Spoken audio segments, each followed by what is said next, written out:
Brasil. Vamos abrir a palavra de Deus em Efésios. Epístola de Paulo aos Efésios.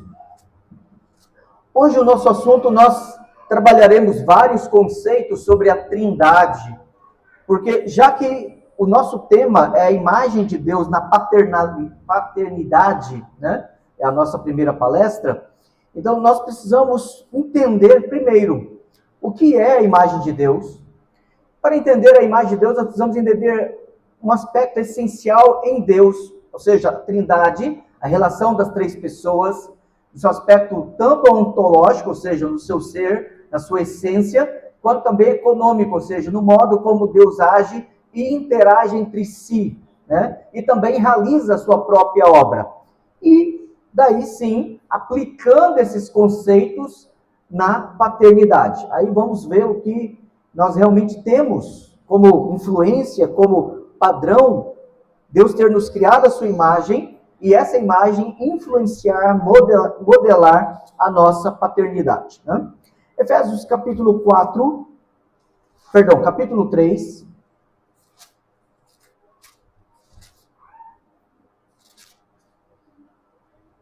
Do verso 14 ao verso 19. Efésios, capítulo 3, do verso 14 ao 19. Bom, hoje, agora pela tarde, serão palestras, então não serão sermões, então nós não estaremos fazendo análise expositiva e nem um estudo analítico do texto. Nós vamos usar ele como base e nós vamos envolver alguns conceitos para que nós possamos, na terceira parte do nosso estudo, aplicar, né, o nosso estudo, então, quanto à paternidade. Aí, amanhã à noite, nós teremos sermão expositivo, né? Então, mas agora à tarde, as duas palestras, a terceira palestra amanhã pela manhã, serão estudos trabalhando esses conceitos de uma abordagem mais teológica. Efésios capítulo 3, 14 a 19, diz-nos assim a palavra do Senhor. Por esta causa, me ponho de joelhos diante do Pai, de quem toma o nome toda a família, tanto no céu como sobre a terra, para que, segundo a riqueza da sua glória, vos conceda que sejais fortalecidos com poder, mediante o seu Espírito no homem interior, e assim habite no vosso coração, pela fé, estando vós arraigados e alicerçados em amor, a fim de poderdes compreender com todos os santos qual é a largura e o comprimento, e a altura e a profundidade, e conhecer o amor de Cristo que excede todo entendimento, para que sejais tomados de toda a plenitude de Deus. Irmãos, a primeira coisa que nós precisamos observar aqui é que o apóstolo Paulo, ao falar de oração, e oração é uma relação íntima nossa com Deus, né? É o ato em que nós derramamos o nosso coração diante de Deus, é o momento que nós interagimos com Deus. Ele está se relacionando com a Trindade não como um dogma frio, não como conceitos que apenas movem os nossos pensamentos e nos fortalecem o raciocínio, mas de fato ele está aqui falando de algo importante. Ele está falando de uma relação trinitária. Na oração sempre existe uma relação trinitária. Nós falamos ao Pai, pelo poder do Espírito que age em nós, tendo acesso ao Pai pela mediação do Filho. Então, toda oração, toda verdadeira e aceitável oração, ela sempre tem essa dinâmica. Nós falamos ao Pai pela mediação do Filho, no poder do Espírito Santo. Então, sempre há. E aqui nós vemos essa verdade sendo ensinada. Então, toda a relação com a Trindade, desde a salvação, a santificação, as nossas orações, todo o processo, ele sempre é um ato trinitário. E é interessante porque o apóstolo Paulo, no verso 15, ele diz que o Pai toma o nome de toda a família. Então, você tem aqui uma prioridade do nome. Há uma leve discussão que tem sido suscitada ultimamente, inclusive quem levantou essa bola aqui no Brasil foi o Franklin Ferreira, né?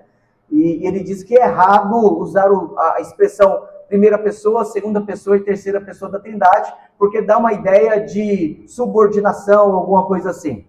Bom, com todo respeito a ele, eu admiro ele muito, mas eu discordo e dentro da tradição teológica, confessional, não há essa compreensão. Ao falar da primeira, segunda e terceira pessoa, nós estamos falando no sentido econômico e não ontológico. E é isso que nós precisamos entender. E aí, como eu falei, nós vamos trabalhar alguns conceitos. Vamos começar, então, entendendo a doutrina ontológica da Trindade, ou a Trindade ontológica. Para que a gente possa, então, a primeira parte vai ser, então, entender a Trindade ontológica. Segundo, entender a Trindade econômica. E a terceira parte dessa primeira palestra será falar sobre a imagem de Deus, aí sim, aquilo que Deus é, no modo como Deus se manifesta e age entre si e realiza a sua obra, Pai, Filho e Espírito Santo, e como que isso modela a paternidade. Ok? Então, nosso estudo ele vai desenvolver esses conceitos. Então, o primeiro conceito que nós precisamos compreender, até para evitarmos alguns equívocos e até achar que é errado ou ruim ou soa mal falar terceira pessoa da Trindade, né? Como se isso diminuísse o Espírito Santo. Nós precisamos entender, então, em primeiro lugar, o que é Trindade ontológica. Alguém aqui já ouviu essa expressão? Além dos teólogos plantão aqui, né? Alguém aqui já ouviu essa expressão, Trindade ontológica. Quando se fala de Trindade ontológica e Trindade econômica, não é que existem dois deuses, né? Duas trindades. São apenas abordagens diferentes do que Deus é, Trindade ontológica, do modo como Deus age, Trindade econômica. Ok? Então, Trindade ontológica, o ontológico vem do grego ontos, que significa ser, essência, aquilo que Deus é no seu ser. Nós sabemos, por definição, que Trindade que Deus é um só, há um só Deus, que subsiste em três pessoas, coigual em divindade, atributos e merecedor da mesma glória. Ok? Então, uma definição bem simples, até mesmo para as crianças aqui entenderem, ok? Vamos lá definir de novo Trindade.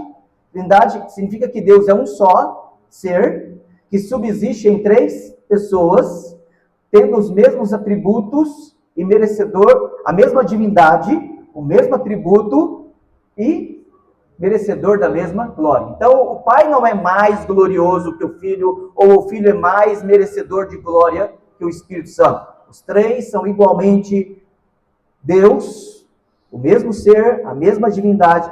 As três pessoas têm os mesmos atributos, ou seja, o Pai é eterno, o Filho é eterno, o Espírito Santo é eterno. O Pai é amor, o Filho é amor, o Espírito Santo é amor. O Pai é ira, o Filho é ira, o Espírito Santo também é ira. Então, todas as três pessoas têm os mesmos atributos. E os três são igualmente merecedores da mesma glória. Então, às vezes as pessoas falam assim, porque nós temos que adorar mais o Espírito Santo, porque agora é a era do Espírito Santo. Já ouviram esse negócio aí? Isso é baboseira, desculpa a expressão. Isso é baboseira. Isso é causar desequilíbrio em um assunto que não deveria ser assim. Porque não existe menos glória para o Espírito Santo. Nós vamos ver na Trindade, quando falamos sobre Trindade ontológica, que a glória do Espírito Santo está a Ele em nos conduzir a glorificar o Filho. Então, não é trazer glória para si mesmo, embora Ele é tão glorificado quanto o Pai, quanto o Filho. Então, não há nenhuma rejeição ou distinção que deve causar esse tipo de desequilíbrio. Então, ontologicamente, as três pessoas são coiguais. E aí nós precisamos entender uma outra coisa interessante. Nesse aspecto da Trindade, há um conceito que ele é pouco trabalhado, ele é pouco, às vezes, explorado na teologia contemporânea. Nos primeiros séculos da igreja, a igreja ela tinha uma vasta extensão territorial, né, uma extensão geográfica. Então, você tinha a igreja que expandiu, né, para a região do Oriente, e você tem a igreja que expandiu para a região do Ocidente, através da viagem missionária do apóstolo Paulo. E esse crescimento da igreja para o Ocidente, a igreja para o Oriente, ela continuou. E houve algumas influências e mudanças. A primeira delas acabou sendo linguística. A igreja ocidental, ela logo por volta do século III, ela passou, século II, século III, ela passou predominantemente a falar latim. Mesmo porque o Império Romano já estava dominando o mundo desde o ano 80, 5 antes de Cristo, né? Mas efetivamente ela só conseguiu implantar, o Império Romano só conseguiu implantar a sua língua, o latim, né, por volta do século II. Durante esse período, por causa do Império Macedônio, a colonização grega ou a chamada helenização, o mundo antigo falava grego. Por isso que o Novo Testamento, mesmo debaixo do Império Romano, ele é escrito em grego, porque o mundo falava grego, né? Então a comunicação se dava em grego. E a Igreja Oriental manteve o grego. Então, por causa disso, os teólogos desse período, dos primeiros séculos, passaram a se chamar de pais latinos e os pais gregos. Ok? Então, só para a gente ir acostumando com alguns termos aqui que nós vamos passar a usá-los. Os pais latinos, eles desenvolveram um conceito para falar da Trindade. Porque, olha só, nós falamos que a Trindade, Deus, significa que ele é um ser que subsiste em 3 pessoas, certo? Então, um ser. Deus é um ser. Ele é um ente que existe. Ele é alguém que é. Ponto. Ele é incomparável. E aí, um dos atributos de Deus, né? Dentro dos atributos de Deus, quando se fala, porque nós falamos agora há pouco que as 3 pessoas da Trindade, elas têm os mesmos atributos. Dentro dos atributos, pegar um outro detalhezinho, creio que o pastor André já deve ter estudado isso com vocês aqui, senão vai chegar o momento que ele vai estudar. E dentro dos atributos, existem os atributos incomunicáveis e os atributos comunicáveis. Os comunicáveis são mais fáceis, né? Amor, misericórdia, justiça, bondade, ira, né? E assim por diante. Os atributos incomunicáveis são atributos que só Deus tem. Embora nós conseguimos aprender o conceito deles, mas nós não temos nada na realidade, né? Nada ao nosso acesso.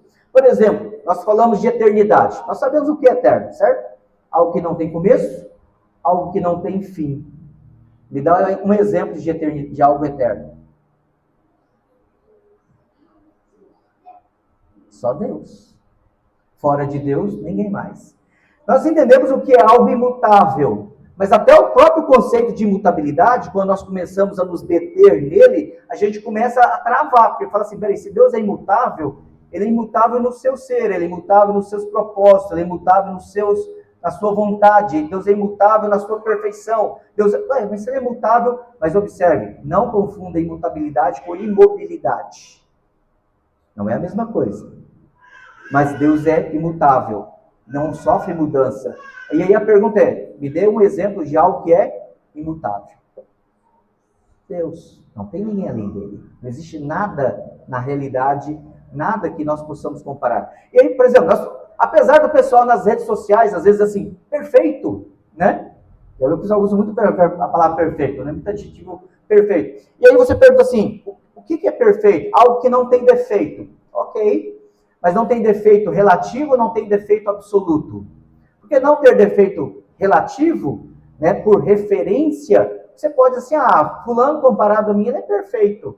Né? A letra dela ou dele, né, comparado ao meu garrancho, né, é perfeita. Né? A voz de tal pessoa cantando, comparada ao meu sonido, né, quebrantático, né, ele é perfeito. Né? Mas se nós pegarmos o conceito em si de perfeição, a gente pergunta assim, me dê um exemplo de algo perfeito. Não existe. Pós-queda, não.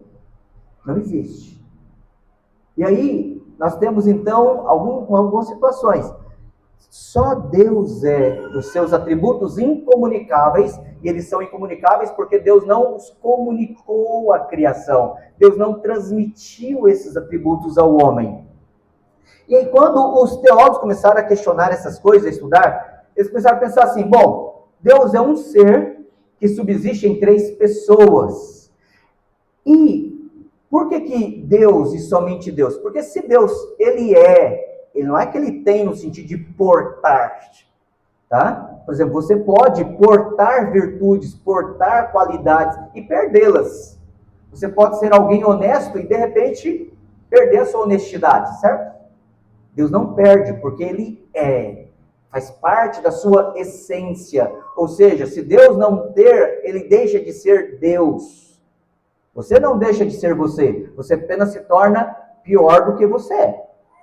Mas você não deixa de ser quem você é. Porque isso não é essencial à sua personalidade. Ok? Mas vamos lá.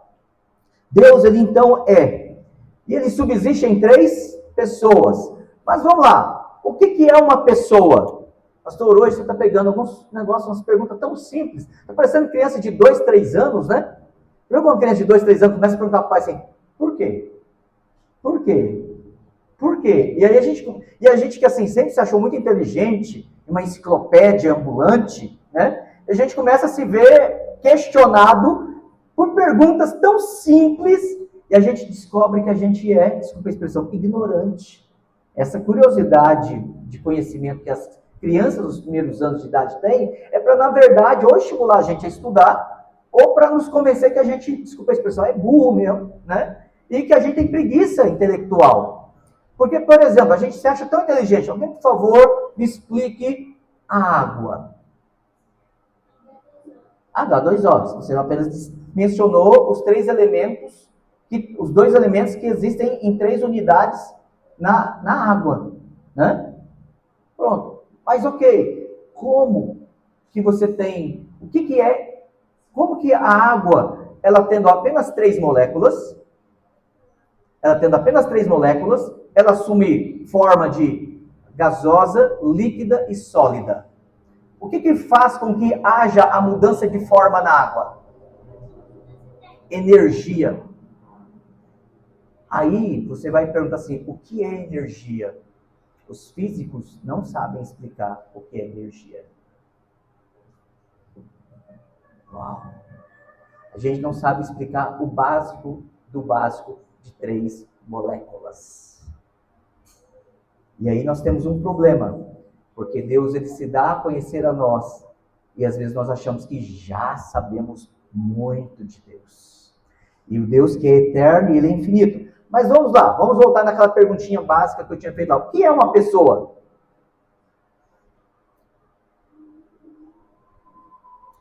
Talvez você diga assim, eu sou uma pessoa, pastor. Ok, que bom, ainda bem. Então vamos dar uma definição.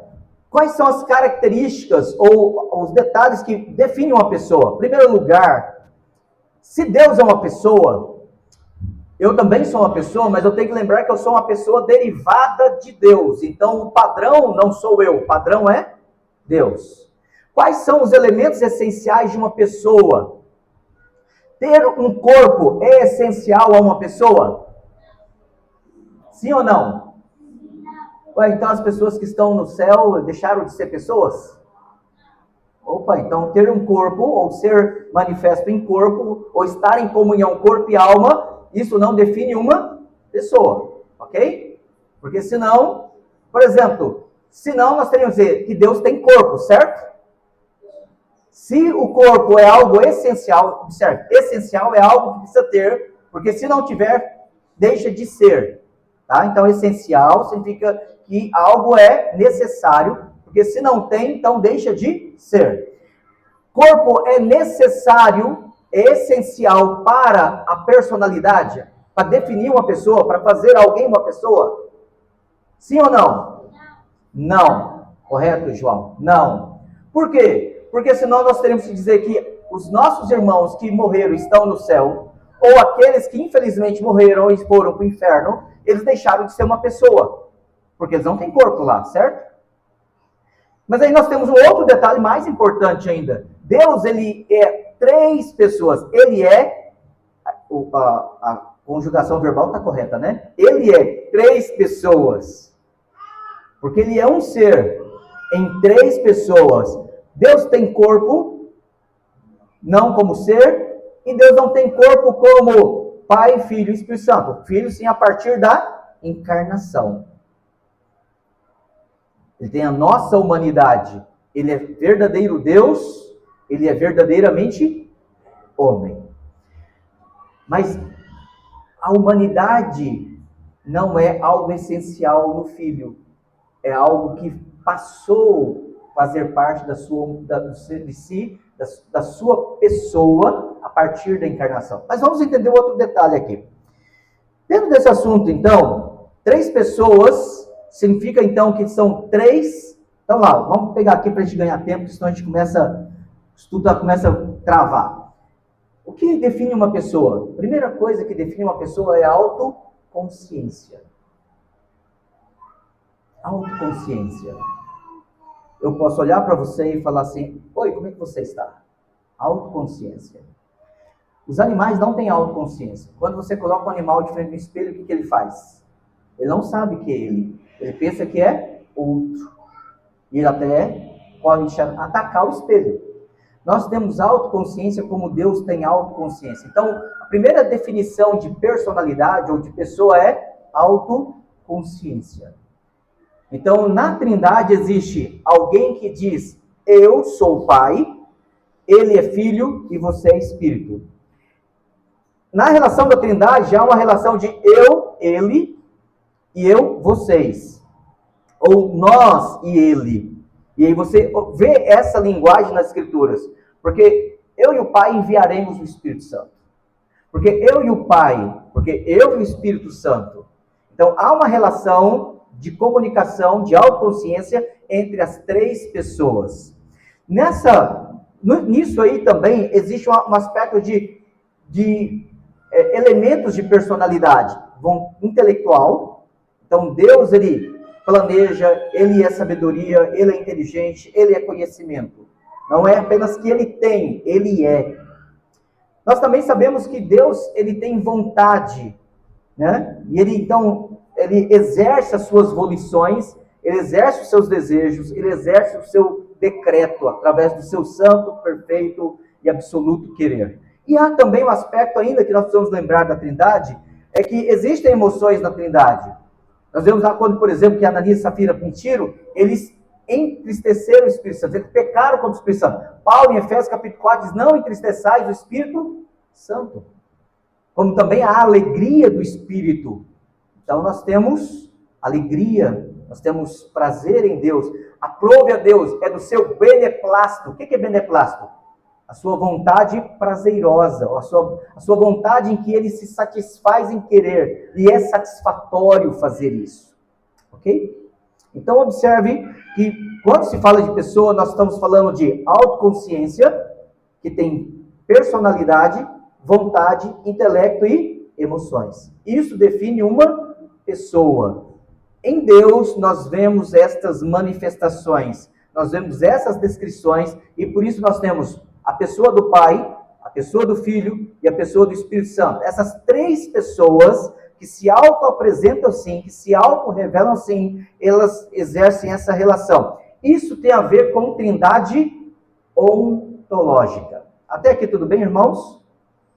Se eu estiver dificultando a vida dos irmãos, pode levantar a mão, porque é uma palestra, não é sermão. Se você falar alguma coisa errada, a gente arruma um tronco, tem bastante madeira e gasolina, a gente pode resgatar aquela antiga tradição de queimar hereges, não tem nenhum problema, tá? Mas se a dúvida for apenas uma dúvida, a gente responde. Se for heresia, a gente queima. Mas, tá bom? Combinado assim? Tá bom. Então a trindade ontológica tem a ver com esse ser. Os pais gregos e os pais latinos, lembra que eu falei deles agora há pouco? Eles começaram a falar de algo importante e necessário. Porque o que acontece? Se nós pensarmos apenas em 3 pessoas, sem compreender um conceito que eu vou mencionar ali agora, nós começamos a cair num individualismo. Ou seja, cada pessoa faz o que quer, existe alguma relação entre elas. E aí, por que Paulo, aqui em Efésios capítulo 3, verso 15, ele fala que o pai toma a liderança, né? Ele toma a frente, ele toma a iniciativa em toda a família, no céu como na terra. Então você tem aqui algo que é específico do pai, mas isso tem a ver com a trindade econômica.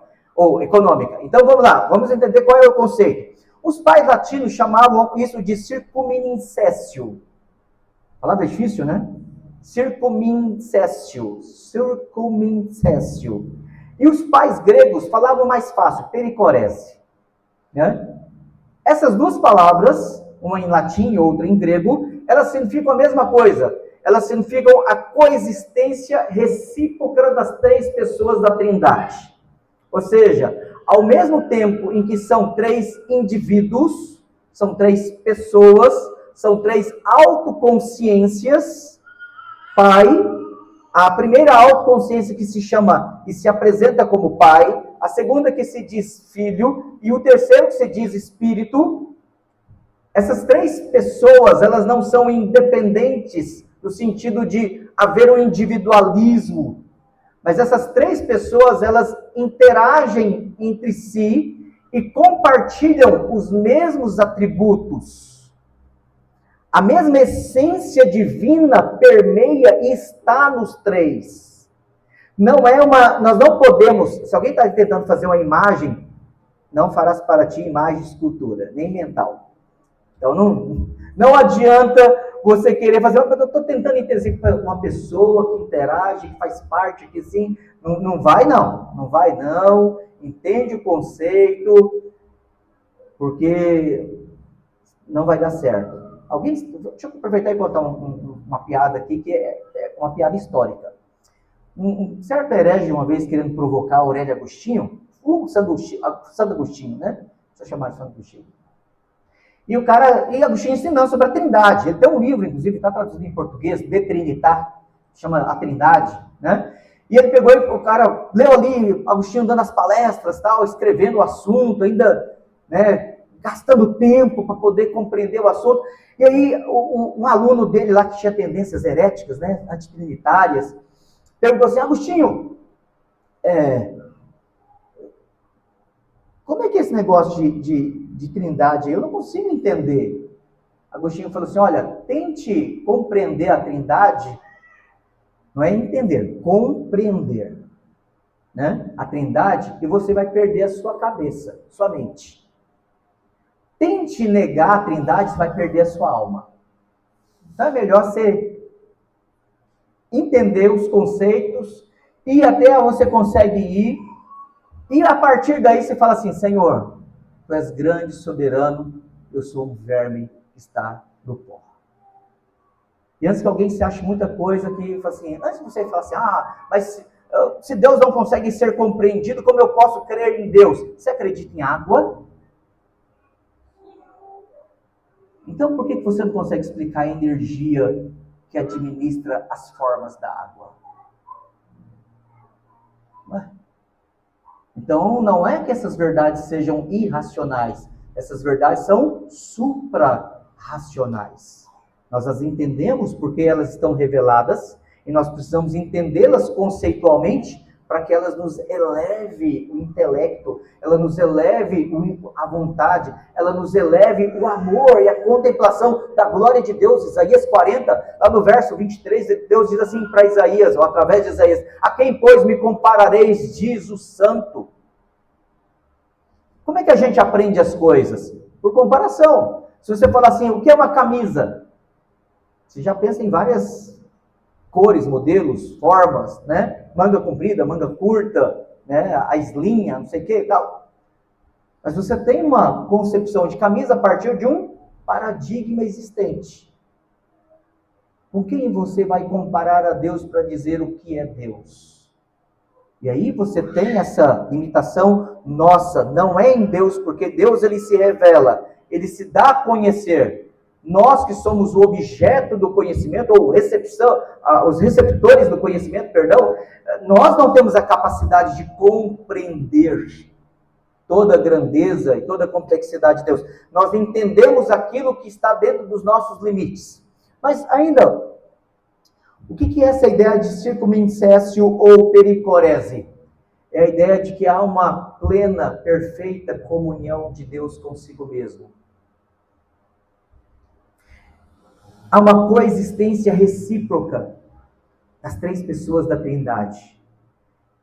Eles são três indivíduos, três autoconsciências, mas eles não são três indivíduos separados.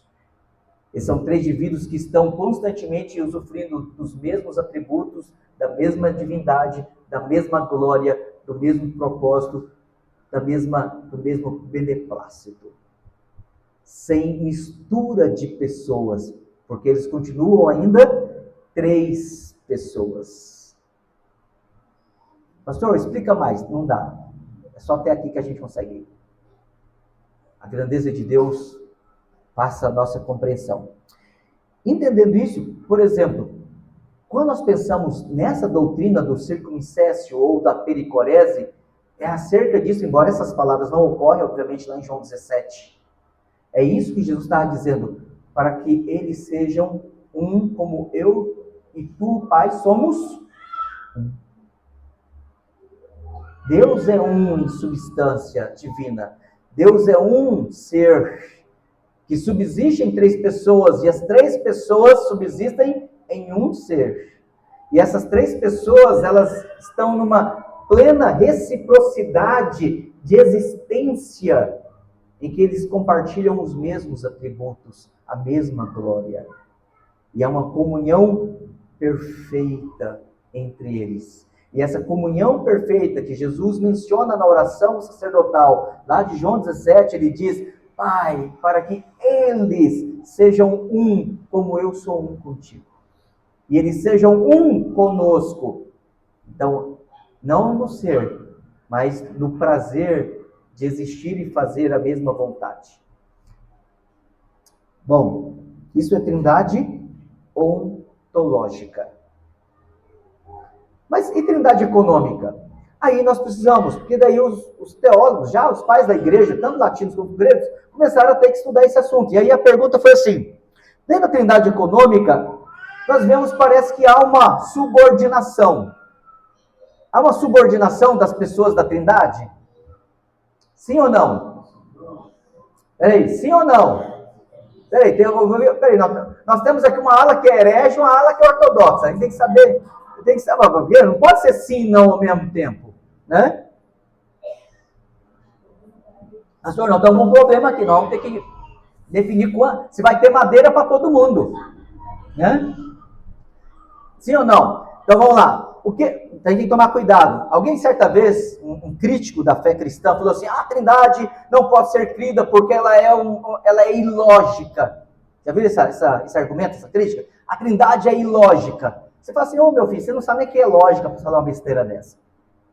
Porque o que é lógica? Né? O que é algo, o que é a verdade, ou um aspecto lógico?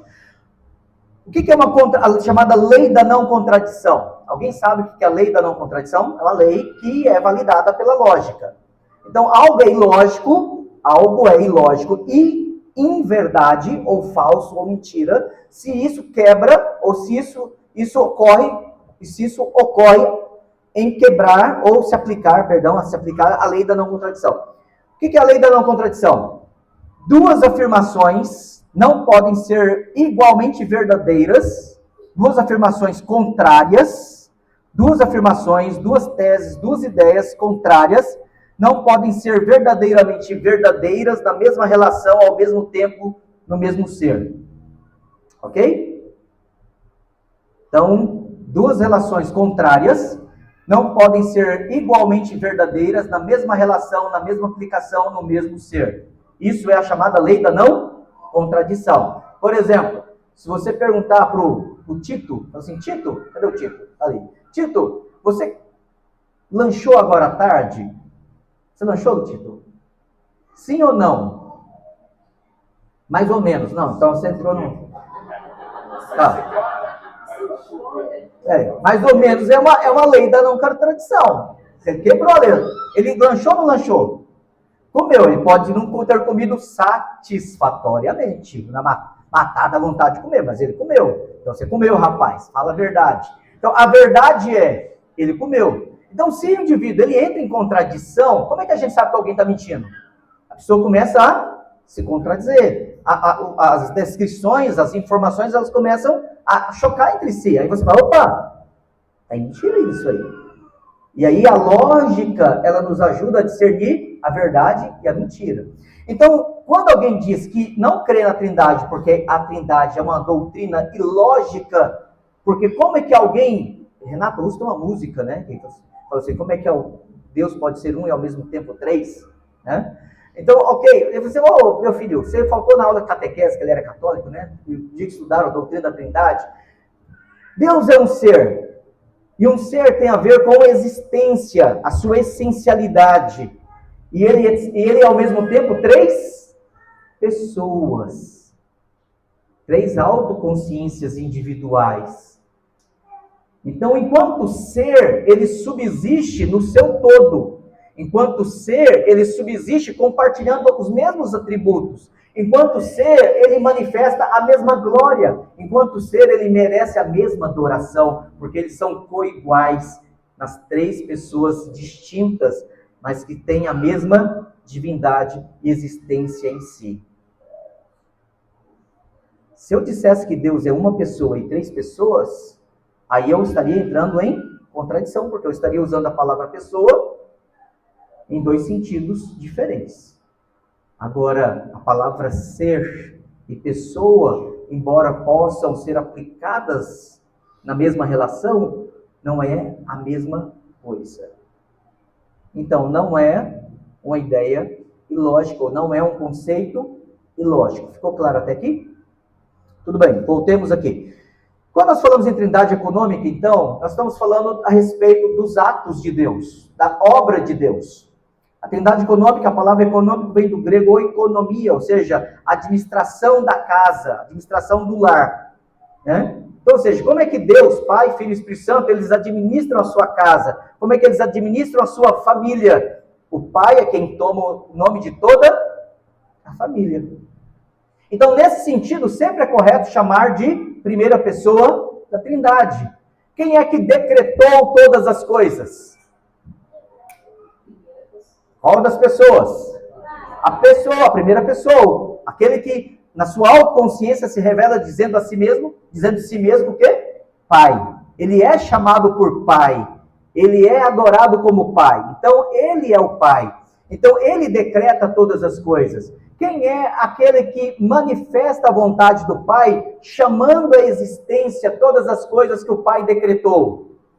O Filho, porque ele é o verbo, a palavra, a manifestação da vontade do Pai, por meio do qual todas as coisas vieram a existir e nada sem ele foi feito.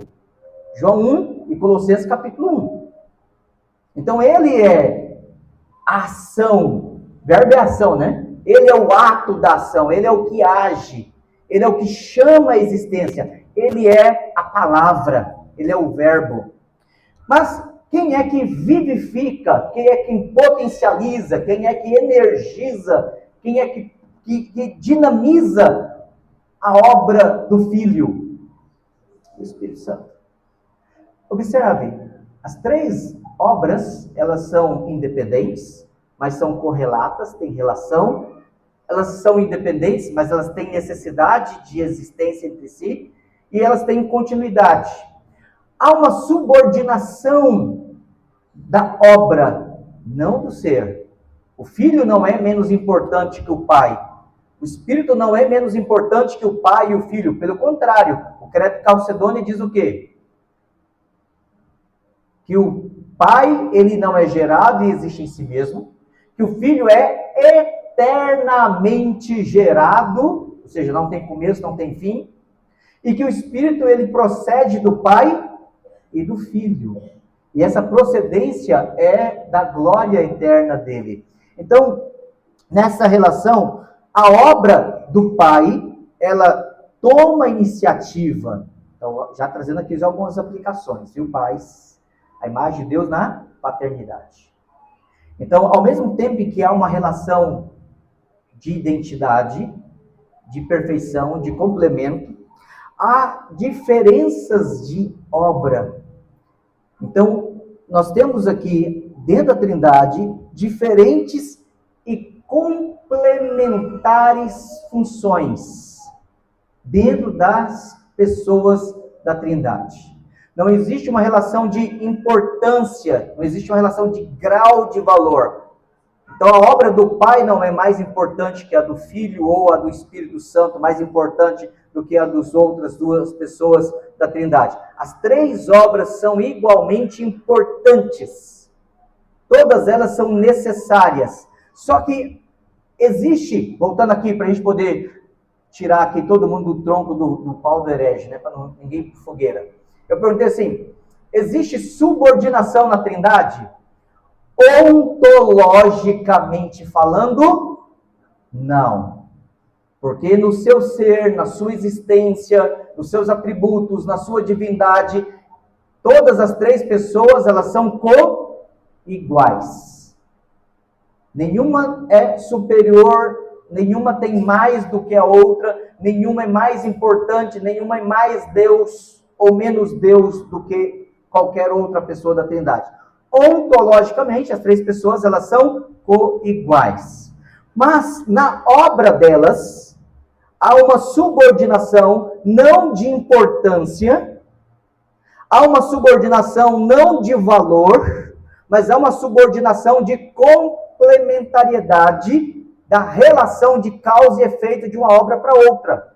Por exemplo, o filho teria como chamar à existência algo que o pai não decretou?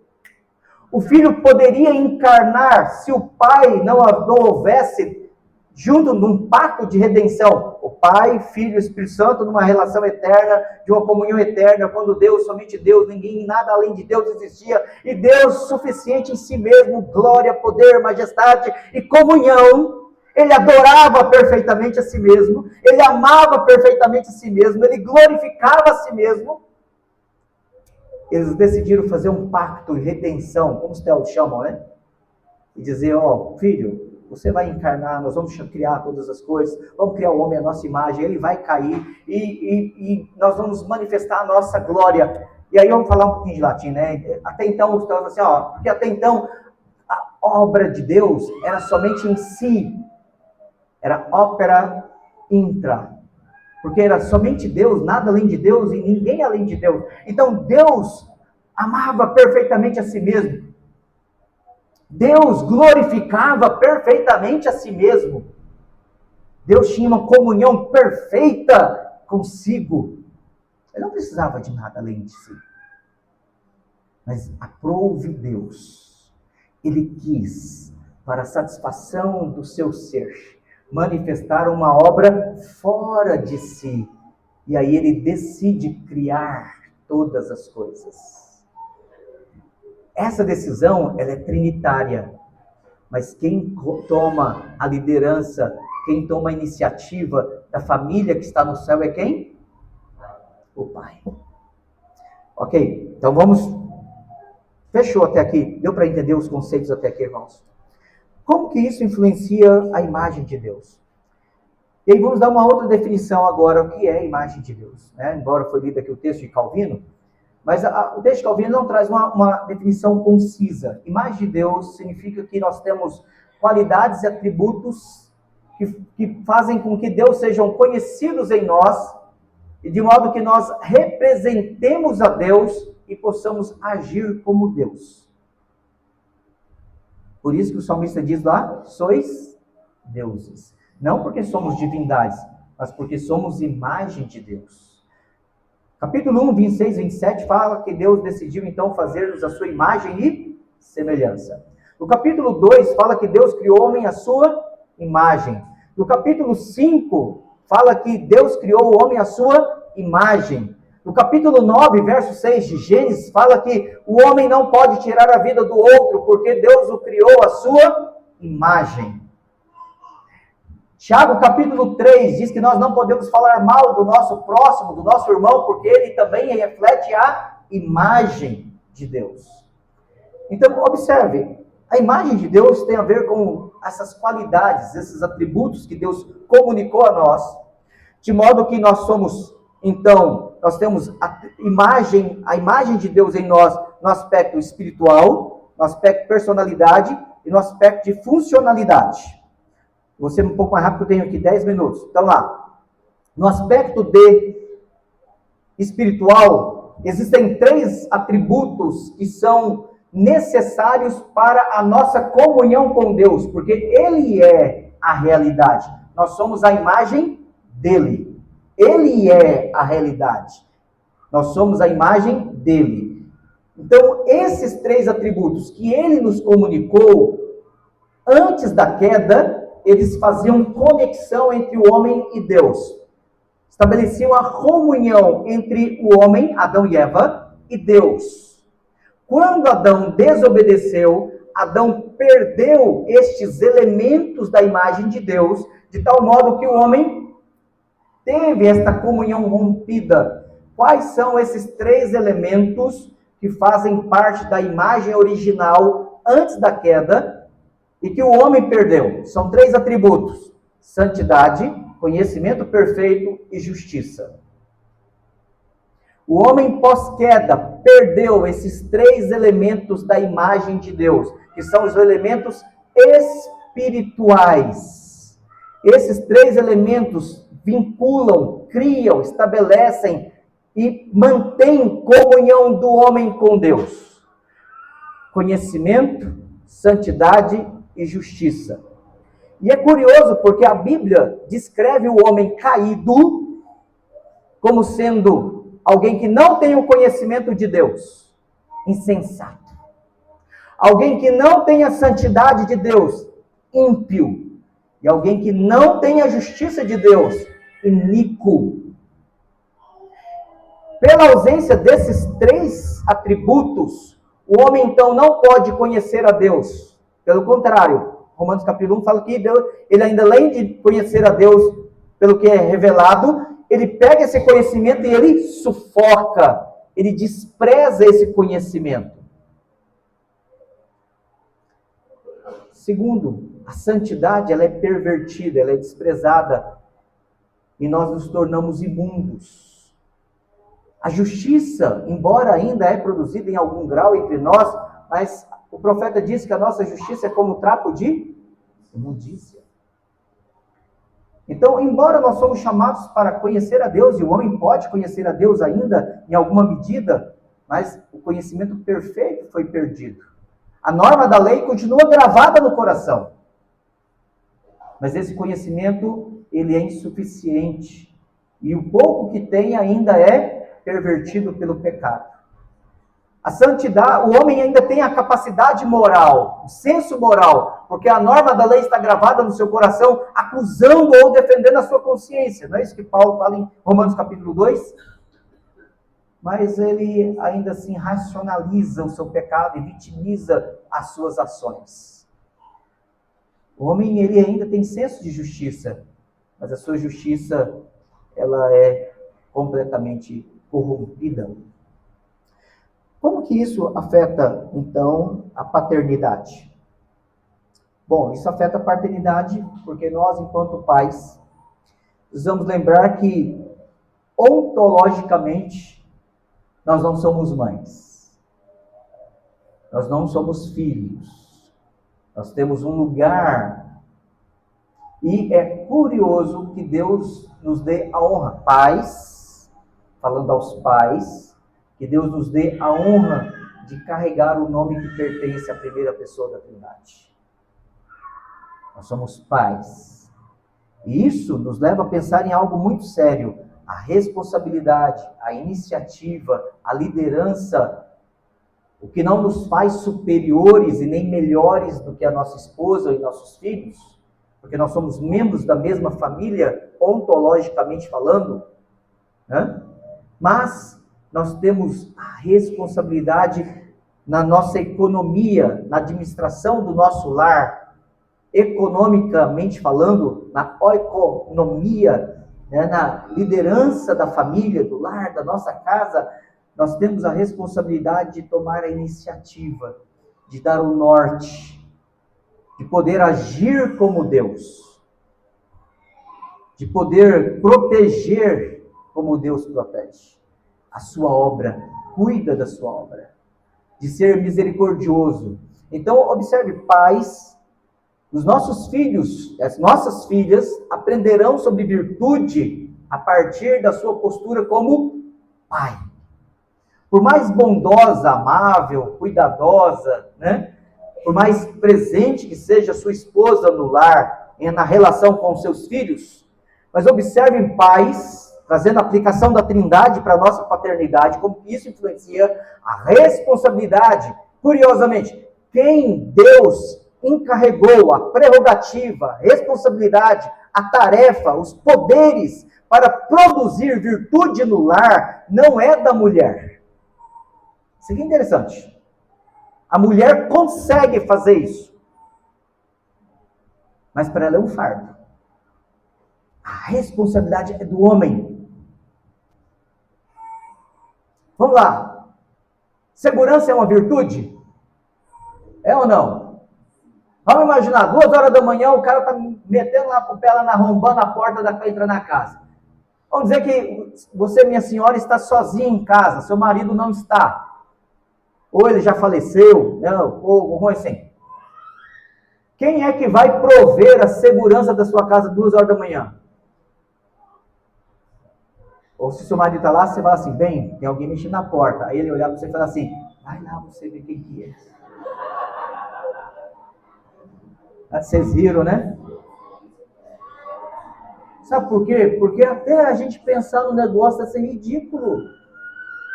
O homem, observem bem, irmãos, o vigor da casa reside no homem. O vigor de uma casa reside no homem. A minha sogra é viúva já há alguns anos. A gente sabe algumas histórias aqui infelizes de mulheres que são viúvas ou separadas. Não são todos os profissionais, graças a Deus, porque tem profissionais crentes em todas as áreas. Mas há profissionais crentes, infelizmente, e geralmente não crentes, que quando chegam numa casa para fazer um serviço de eletricidade, de encanamento, de reforma, e ele vê que é uma viúva, esse cara, ele chega lá e às vezes se aproveita dela, porque ela não sabe quanto custa um joelho de torneira, ela não sabe de encanamento, ela não sabe quanto custa a fiação, o tipo de fiação, a não ser se ela trabalha na área, ela é engenheira. Ela não sabe. E aí ela fica à mercê, a casa dela é desprotegida. Ela é explorada. Por que a Bíblia fala para que o povo de Deus cuide e proteja as viúvas, o direito do órfão e do estrangeiro? Porque falta o protetor deles. O vigor de uma casa está no homem. É do Pai que procede o Espírito Santo e do Filho. O Filho é gerado do Pai eternamente. Então há uma relação entre eles. Segunda aplicação aqui para nós entendermos dentro da estrutura essencial da Trindade, da imagem de Deus no homem, na paternidade. Paternidade, no segundo aspecto, é aquele que é pai, né? Aquele que gera vida. Toda vida ela procede do Pai. Jesus, ele veio produzir a vida, porque, olha só, Jesus, ele veio cumprir a vontade do Pai, certo? Trindade econômica. Ele veio cumprir a vontade do Pai. Ele diz no Evangelho de João, a minha comida, a minha bebida é fazer a vontade do meu Pai que está no céu. Então você tem essa relação. Mas olha só que interessante ainda nós pensarmos aqui. Os méritos pelos quais Cristo nos salva, nos perdoa, nos justifica e nos torna aceitos diante do Pai, esses méritos vêm de quem?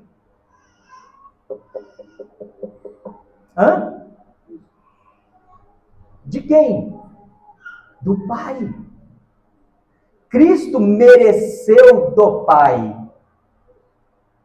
Isso é importante. Cristo mereceu do Pai para o Pai. Essa é a glória da Trindade. Então, isso é circunvincêncio.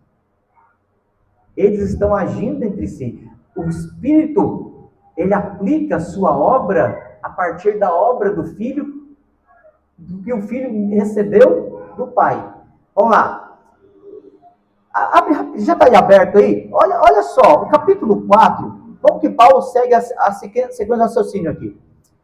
Verso 7, capítulo 4, verso 7 e 8.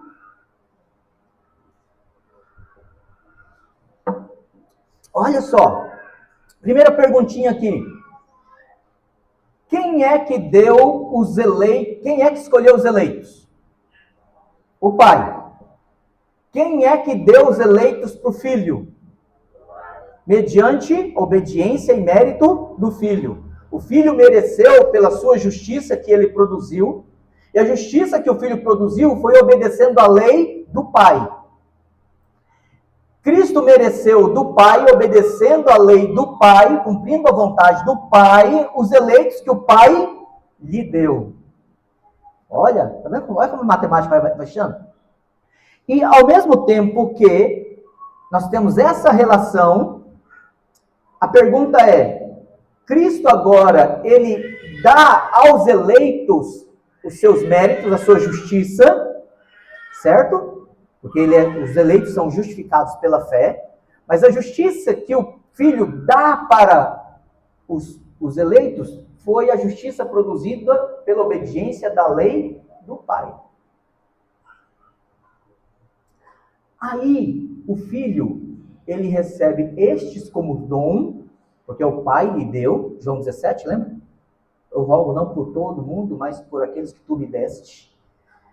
E aí você tem um outro detalhe interessante. Jesus mereceu do Pai, toda a autoridade me foi dada. Lembra lá de Mateus capítulo 28, verso 18? Toda a autoridade me foi dada. Foi dada por quem? Pelo Pai. Exousia não é somente poder, não é só autoridade para mandar, mas é todo o poder de realização. Exousia envolve todo o poder de realização, ou seja, isso envolve não só a autoridade sobre demônios, a autoridade sobre o pecado, os dons, as virtudes, ou aquilo que Paulo em Gálatas assim, chama de o fruto do Espírito. Tudo isso é um poder que o Filho mereceu do Pai, e agora o Filho transmite para os eleitos. Aí a pergunta é, quem é que comunica aos eleitos aquilo que o Filho recebeu e mereceu? O Espírito Santo. Circunmincestio. Há uma relação de interação entre as pessoas da Trindade, não só no seu ser, mas na aplicação da sua obra. Olha só, Efésios 4, verso 7 e 8. E a graça foi concedida a cada um de nós segundo a proporção do dom de Cristo. Aqui o dom não é... Então, a graça foi dada a nós por causa do dom de Cristo dado a nós? Não. A ideia aqui não é essa. A graça é dada a cada um de nós segundo a proporção do dom, ou seja, na mesma quantidade do dom que foi dado para Cristo. Porque aqui está no acusativo. Então, o dom é para Cristo. Não é o dom que vem de Cristo. Se fosse genitivo ou dativo, seria o dom que vem de Cristo. Mas o texto grego está no acusativo. O dom é dom para Cristo. Então, o dom que é para Cristo, esse dom... Aí a pergunta é, quem é esse dom que é dado para Cristo?